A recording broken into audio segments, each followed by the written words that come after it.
All right, everybody, welcome to this week's episode of Man Check. I think this is going to be one of the first times that we've actually posted a Man Check from last week and have posted it this week as well. We are on a roll. We're on a roll. Just call us butter because we're on a roll. Ah, I see what you did there. I've heard that, but is that a Southern thing? You let us know out there, people who aren't from the South. You Northerners. I've heard of that my whole life. Here, you Northern. Oh, that was like New Orleans. Yeah. That was bad. I'll leave it to you. I don't even try. I'm that good. Must be nice. People, that's the thing. So accents, it's funny. This is not even close to what we're going to talk about, but people ask me where I'm from. They're like, "Where are you from?" And I'm like, "Oh, from down south." If I'm up north, I'm like, "Yeah, I'm from the south." And they're like, "Oh, you don't sound like from you're from down south. You sound like you're from the Midwest." Like Midwesterners have a very neutral, non-existing kind of accent. Where are your parents from? They're from Stone Mountain, Georgia. Really, both of them? Yeah, both of them. They lived like stones. Such? Yep. Okay. Stones throw from They lived each other. in stones. Yep, they lived stoned, dude. They grew up totally high all the time. It was loud in Stone Mountain. Let's just say that. But yeah, so this week's Man Check, that was such a weird intro. Yeah. We're gonna roll with it though. Don't even care. But this week's Man Check is all about the chillins. The children. It's about the children. It's about the children, guys. Come on. It really is actually. It is about the children, and it's more so our thoughts on children. Yes, and how much we utterly, completely, with our whole soul, want some kids. Exactly. Yeah. Exactly. Love children. Not as much as Biden, kids. but love children. Yeah. He likes to get. He's a very personal person. Yep. Well, that's all we'll say. That's all we'll say about that. But I love the not only the idea of kids, but like having kids. Yeah. But also like I hosted. I was the leader with a couple of friends. This is way back when I was in high school, with two good girl friends. They were literally just friends. Upstreet? Yeah, on Upstreet. I did the same. Yeah. With my friend Levi and Lexi. We did Upstreet. Oh, that's how it happened. Yeah. Okay. But we weren't in the same room. We weren't all in the same group. I didn't end up dating my co-leaders. I was already dating her. Oh, okay. Well, you get a pass. But no, I was literally like one of these kids' leaders, and they would always get so upset. Like I think it was Sophie and oh no. Wow, they're not really your great friends. I'm blanking. And girl number two. Catherine? I can't remember. But Sophie they would both get very upset at me when I wouldn't come because the kids would just the whole time be like, "Where's Noah? Where's Noah?" Yeah. And not like I was the fun one. But you were the fun one. But I was definitely the fun one, dude.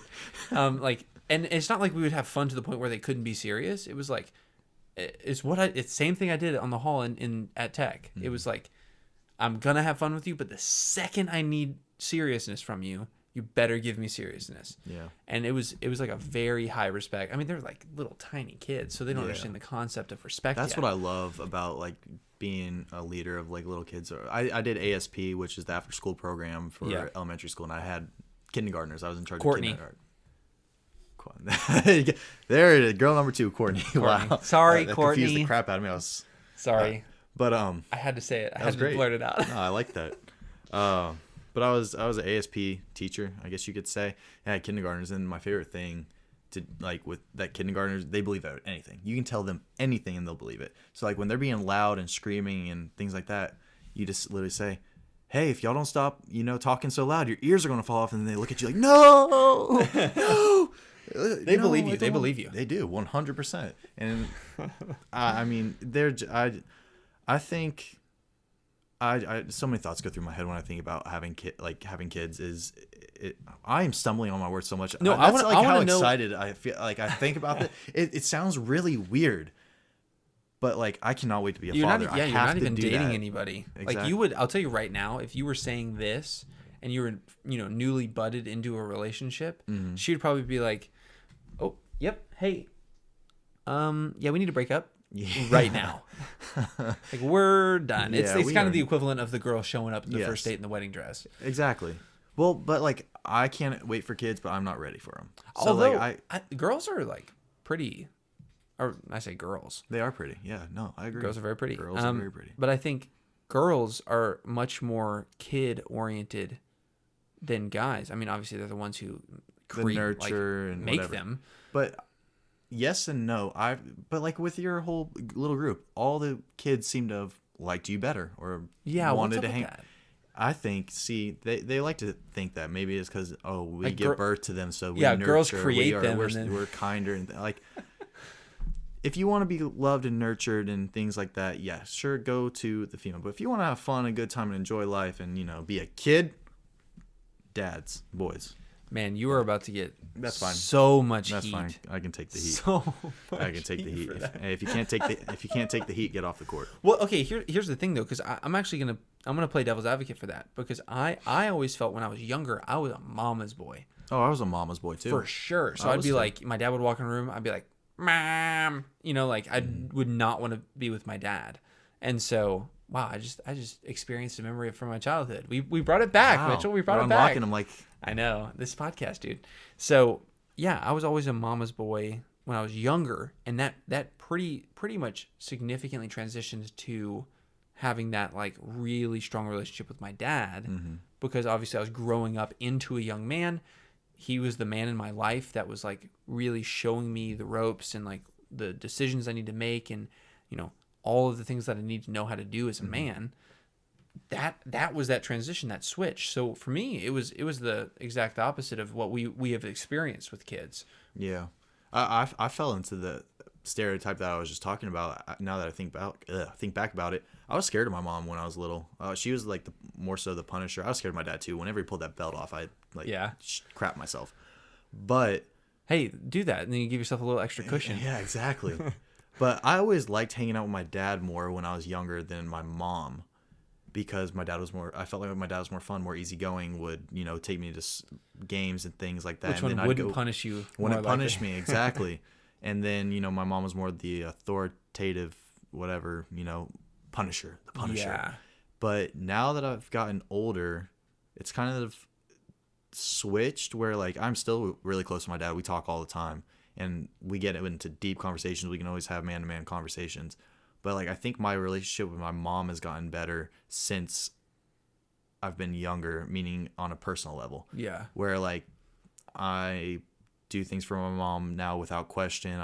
Every time I see her, I need a hug.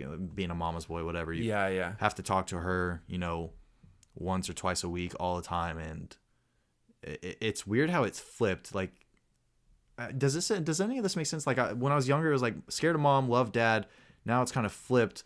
Not even flipped. It's like I still love dad, but like mom's relationship is developed more since. Well, yeah, I'll give a perspective from my side, which is my relationship with my mom when I was younger was always like that's the person I need to go to when I have something to say because she's gonna be like what I mean. She's gonna be there for me. When my dad's gonna be like, you need to change, you need to do this, all this stuff, which is like he's right. You gotta change. But I was obviously not mature enough to understand what was happening. Yeah. And so now it's the exact opposite. So my mom is, just so you know, is like one of the most patient people on the planet. But I'm one of the only people on the planet who can like drive it into her. So she starts like, she just gears up and comes at me. Yeah. Like I'm the only person who can do that to her. And we get in like, I'm not saying like as of recently, but like, within the past 3 years, like we've been able to get into some intense spats that have like destroyed evenings, like and that's just me too, like being who I am. It's like once I'm in it, like I can't get out of it. Like, I have to keep going.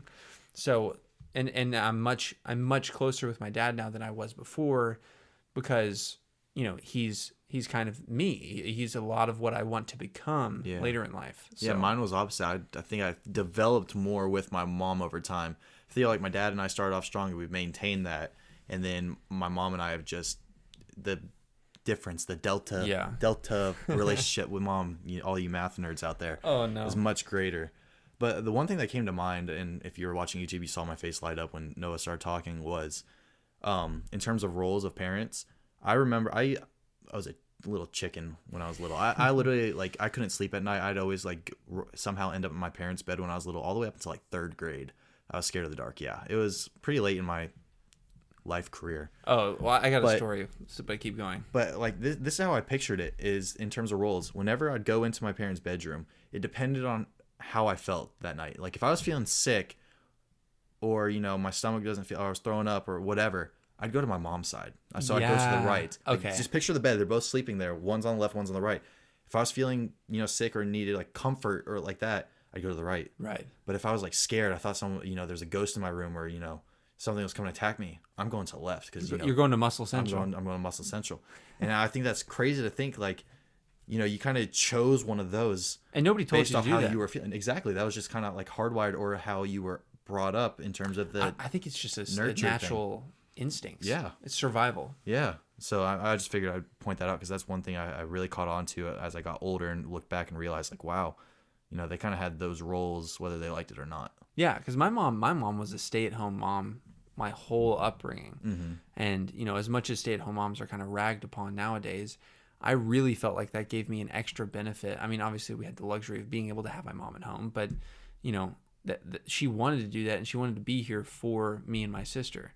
And that made a world of difference when it came to like me coming home. I wasn't a latchkey kid, Mm-hmm. Like I think that's what they called them in the 80s, where you just come home to an empty house and you just hang out. Mm-hmm. Like I feel like I would have been much worse off if I came home and was just like, just like all over the place.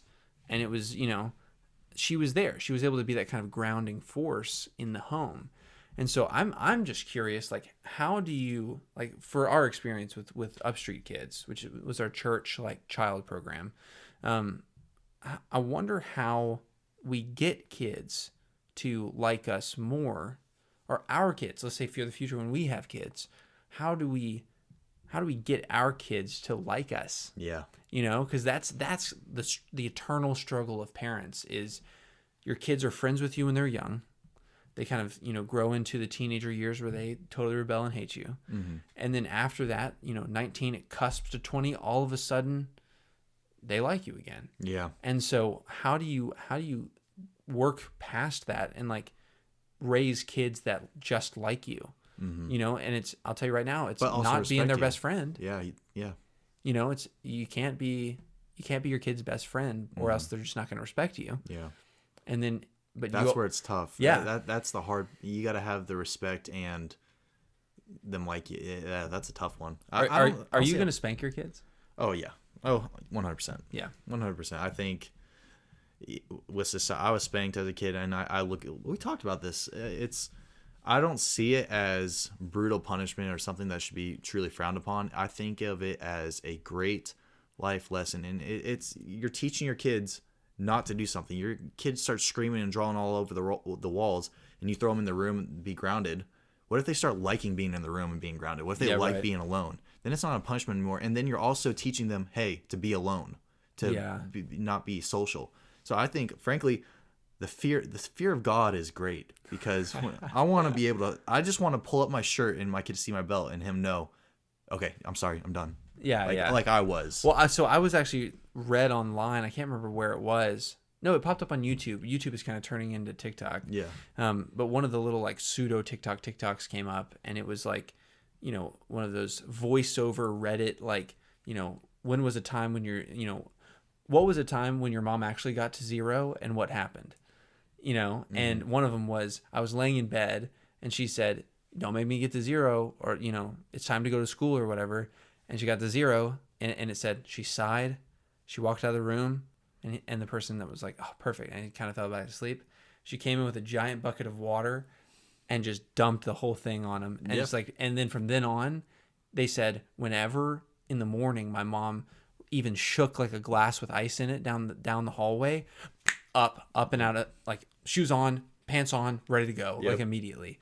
And so I think it's a good teaching tool. Oh yeah, like sometimes you just have to bring the hammer down. Yeah. And frankly, if you really think back to it, the spanking, like getting spanked, you really weren't getting hit that hard. But when you're young, everything is detrimental. Everything hurts like crazy. The most, like, think about it. You just bump into the wall, you start crying, because you're so fragile. I bet my parents were pulling their punches. Oh, 100%. Because as you get older, my mom started, like, spankings did not hurt at all. And it's not, I don't think it's because I got used to them. I think it's because you get older, you understand the pain tolerance, you understand that, I'm just being dramatic. This doesn't actually hurt. Yeah. So when you're like speaking, it's more so the fear. It's not the actual physical, like I'm going to leave a red mark on my kid's behind and make sure it stays there for 3 weeks. Yeah, right. It's the fear factor, 100%. Well, Joe Rogan, I'm glad we mentioned Fear Factor, and just wanted to shout you out. Glad you hosted the show. As if you need our shout out. Yeah, you Why don't definitely you shout us out, buddy? Thank you. He doesn't know we exist. Yeah, but I kind of want to spin it back to us having kids because we talked a lot about us being kids. Let's go back to us having kids because I wanted to bring up y'all's thoughts. Oh, You're getting married. Yes. Have y'all even talked about, when the kids...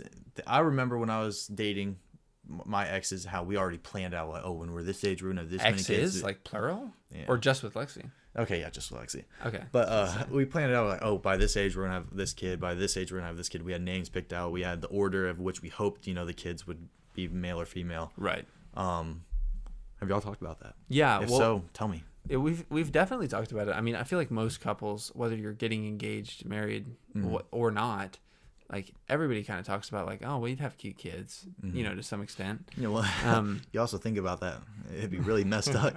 Y'all's kids gonna be ugly as hell. Oh, damn. Yeah. You guys, you're gonna produce some ugly kids. Maybe y'all shouldn't reproduce. It's like, hey, listen. For all of us out here, just don't adopt. Yeah. They'll probably be prettier anyway.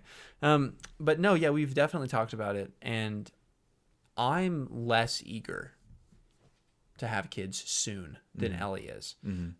Because I feel like I have a much more realistic outlook on our life timeline. Not like she doesn't have a realistic outlook. I just think my perspective is like, I feel like there's going to be a lot of things that are happening very soon. I'm not even saying within this year. I'm just saying, like, she wants to have kids not within the next 2 years, but 2 years, and then we're having kids. And I'm like, okay, That puts you at what, 26? Yeah. Ish? No, 25, 26? Yeah. That puts her me at younger. 25. Yeah.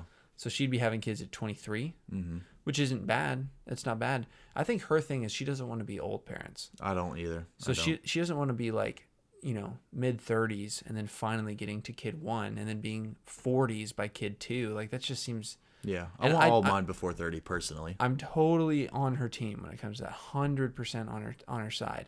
But I think there's a lot of things that her and I want to do in life that if we have kids sooner than later, it's going to prevent us from doing that. Yeah. I'm on the same boat with you. Exactly. I was going to say the exact same thing is, especially when you just get married, you got to go experience life together. Sure. More than a year. It needs to be like year 1, 2, 3 and get everything you want out of the way because when you have kids, you can't just say, "Oh, let's go on vacation." No, you got to bring the kids or you got to find babysitters and it's the same thing with, even pets. I don't even want pets. Yeah, that's my thing. Is Ellie was like, "Oh, we're getting an apartment. Let's find a pet-friendly apartment." And I was like, "Yeah, don't do it. I don't want to because then we have to gear our entire schedule around this stupid dog or cat. We love dogs and cats, but no. Yeah. No, stupid dog and cat, dude. Yeah. I love animals, but like, come on. They just become a nuisance when it's now your animal that you're taking care of. And I'm like, okay, like at this point, it's not an animal fun anymore. It's literally just it's just a kid. Yeah.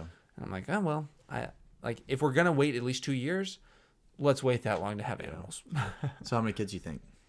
She wants at least 3 or more. At least, so minimum 3 and beyond. Yes. Okay, I feel like maybe that's a girl thing because Lexi said the same thing. Yeah, I want to. Same.